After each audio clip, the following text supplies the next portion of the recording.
대가수 현미의 부고가 갑작스럽게 전해졌습니다. 현미는 4월 4일 오전 9시 37분쯤 서울 용산구 이촌동 자택에서 쓰러진 채 팬클럽 회장 김모 씨에 의해 발견됐습니다. 김 씨는 즉각 경찰에 신고했고 현미는 인근 병원으로 옮겨졌으나 사망 판정을 받았습니다. 경찰은 범죄 혐의점이나 스스로의 선택 정황 등이 확인되지 않음에 따라 숙환으로 인한 사망 가능성에 무게를 두고 있지만 김 씨와 유족들을 조사하고 병원 치료 기록 등을 확인해 정확한 사인을 규명한다는 방침입니다. 갑작스러운 비보에 가족들과 지인 팬들도 모두 큰 충격을 받았습니다.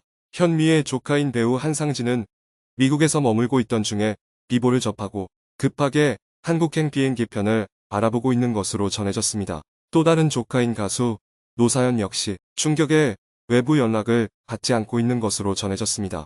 이자연 대한가수협회장 또한 오늘 오전에 가장 먼저 연락을 받았습니다. 목소리도 크시고 건강하셔서 100세 이상까지도 끄떡 없을 거라고 생각했는데 갑스러운 소식에 다들 당황했습니다라고 말했습니다. 이 회장은 지병이 있으신 건 아니었습니다. 어제 저녁에도 지인과 식사를 하셨다더라고요. 왜 사망하셨는지는 아직 모르지만 누군가 옆에 있었다면 골든타임을 놓치지 않았을까 싶습니다라며 안타까운 마음을 드러냈습니다. 이어 비보를 듣고 정군이 선배님과 통화를 하면서 물었습니다. 가슴이 아프고 답답하더라고요. 좋은 곳으로 가셨을 거라 믿습니다라고 덧붙였습니다.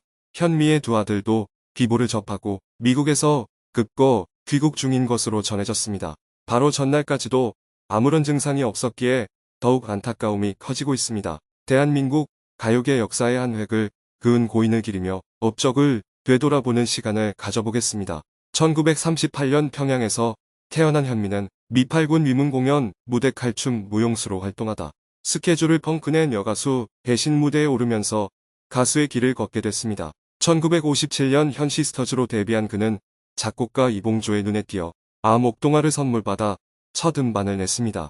이후 밤한개 내 사랑아 보고 싶은 얼굴 떠날게는 말없이 무작정 좋았어요. 몽땅 내 사랑 등의 히트곡을 잇따라 발표하며 60년대 대표 톱 가수로 우뚝 섰습니다. 1962년 이봉조와 1집을 작업하며 미국의 대가수 넷 킹 콜의 곡에 현미 본인이 직접 작사한 가사를 입혀 밤한개를 발표하며 단번에 스타덤에 오릅니다. 사실 본래 밤한개가 타이틀곡이 아니었으나 밤한개가 타이틀곡이었던 당신의 행복을 빌겠어요보다 인기가 많아지자 뒤늦게 교체하여 재발매했습니다. 결과는 대성공이었습니다. 또한 작곡가 기록윤의 데뷔곡으로 유명한 내 사랑아가 수록되었습니다. 이후 60년대 대표적인 여가수로 자리매김하며 당대 최고의 가수였던 한명숙과 라이벌 구도를 형성하기도 했습니다. 2007년 데뷔 50주년 앨범을 발매하며 자신의 건재함을 알렸고 한국 최초 50주년 기념 콘서트를 열기도 했습니다. 50주년 기념 앨범과 공연을 발표하자 실제로 패티김이 전화를 걸어 형님은 노래하는 게 질리지 않냐며 대단하다고 축하했다고 합니다. 50주년 기념 콘서트에서 현미는 목소리가 안 나올 때까지 노래하겠다라고 밝혀 뭉클함을 안겼는데요. 그 약속대로 현미는 2017년 60주년 기념 앨범을 발표하고 그 후의 명곡에서는 90세까지 노래하겠다라며 열정을 불태우기도 했습니다. 특유의 걸쭉한 입담을 바탕으로 현미는 슈퍼스타 K 심사위원으로 활약한 것을 비롯해 동치미 고부 스캔들 등 다양한 예능 프로그램에도 출연했습니다. 다만 개인사는 평탄치 않았습니다. 정 많고 선한 성격 때문에 주변인들에게 금전사기 피해를 당해 생활고를 겪기도 했고 이봉조와의 결혼 생활 역시 험난했습니다. 작곡가 이봉조와의 연인 관계로 유명했으나 어느 시기 이후에 이 둘의 관계가 파경을 맞으면서 사실혼이었다는 사실로 밝혀졌습니다. 현미 측은 이봉조와의 만날 당시부터 이봉조에게 자녀가 있다는 사실은 몰랐으나 임신 후 결혼까지 약속한 이후에 본처가 찾아와서 알았다고 합니다. 실제로 결혼을 약속하고 시댁에도 찾아갔는데 시어머니라는 분이 참 복스럽게 이쁘게 생겼다면서 가족들 모두가 현미를 좋아해줬다고 합니다. 이봉조는 이혼 서류까지 보여주며 현미를 안심시키고 살림을 차렸으나 이후에 본처와의 자녀와 자신과의 자녀들의 나이 차이 등을 통해 지속적으로 두 집 살림을 해왔다는 사실을 알고 관계를 정리하자고 요구했습니다. 현미는 당시를 떠올리며 남편과 헤어지자고 했더니 그럴 바엔 여기서 세상을 뜨자며 날붙이를 가지고 들어왔어요. 이러는데 어떻게 집문서를 가지고 나오겠어요. 어떻게 하면 도망갈 수 있을지만 고민했을 정도로 무서운 위협을 당했어요.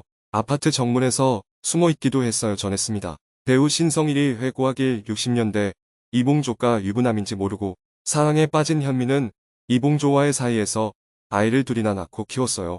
하지만 어느 날 이봉조의 본처가 늦둥이를 낳았다는 소식이 날아들었고 현미는 그 길로 짐을 싸 초등학교 6학년 4학년인 두 아이와 함께 아내 엄앵란의 집으로 찾아왔어요. 남자에게 버림받고 빈털터리가 된 현미를 안쓰럽게 여긴 아내가 은행에서 자신의 신용으로 대출을 받아 현미에게 같은 단지 내 아파트를 마련해줬어요. 라고 증언했습니다. 1974년 75년 무렵의 일로 현미가 아이들과 함께 가방 하나만 들고 나타났다니 이봉조가 무기를 들 정도로 급박했다는 현미의 말이 어느 정도 신빙성이 있는 듯합니다. 신성일은 이어 나는 평소 이봉조가 진주 출신의 사나이라고 생각했어요. 그러나 현미와 자식들을 못 본 채 하는 그의 처신은 사나이답지 못했어요. 자신의 말대로 본처와 헤어지던가 아니면 현미와 아이들이 먹고 살 수 있도록 해주어야 했어요. 아무리 형이라고 불렀지만 두고만 볼 수 없었어요. 어느 모임에서 이봉조와 마주쳤어요. 나는 눈을 부릅뜨고 이봉조를 노려봤어요. 형, 왜 그렇게 책임을 못 져? 동생한테 맞아봐야 정신 차리겠어. 그가 할 말이 있을 턱이 없었어요. 이봉조는 그 사건 후 나만 보면 피해 다녔어요. 그리고 얼마 후인 87년 8월 세상을 뜨고 말았죠. 나 역시 현미에게 애처로운 마음을 가지고 있어요. 젊은 시절부터 남자의 보살핌을 제대로 받지 못하고 얼마나 고생을 심했을까. 지금도 가방 하나와 두 아이를 데리고 온 그녀의 모습이 잊혀지지 않아요. 라고 했습니다. 이후 신우이가 이봉조의 사망 직전 건강이 악화되어 꼭 한 번만 찾아가 봐달라는 연락을 받고 현미가 찾아왔는데 이가 다 빠지고 상당히 심각한 상태임에도 본처와의 재결합을 거부했다고 합니다.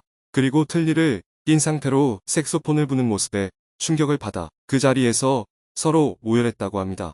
그 결과 다시 재결합을 약속했는데 재결합 직전에 돌연사로 사망했다고 합니다. 생전에 이봉조는 본처와의 합장을 원하지 않았다고 하는데요.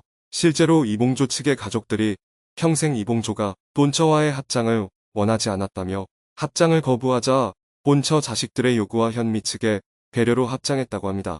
현미의 고충은 비단 결혼 생활뿐만이 아니었는데요. 20억가량의 큰 돈을 사기당해 보유하던 아파트가 경매에 붙여져 월세방 생활을 해야 했고 직원들 건강보험료마저 1,400에서 1,600만원가량 체납되는 일을 겪기도 했습니다. 파란만장한 인생이었지만 얼마 전까지만 해도 띠동갑 연인과 8년 넘게 만남을 이어오고 있다며 건강한 근황을 전했었습니다. 그렇게 젊은 시절 사랑 때문에 시련을 겪어야 했던 그녀가 남자친구의 이야기를 하며 환하게 웃었던 게 엊그제 같은데 이렇게 갑작스럽게 우리 곁을 떠나고 말았습니다. 먼 곳으로 떠나 이제 만날 수 없지만 부디 그곳에서 아픔 없이 편히 쉬시길 바라겠습니다.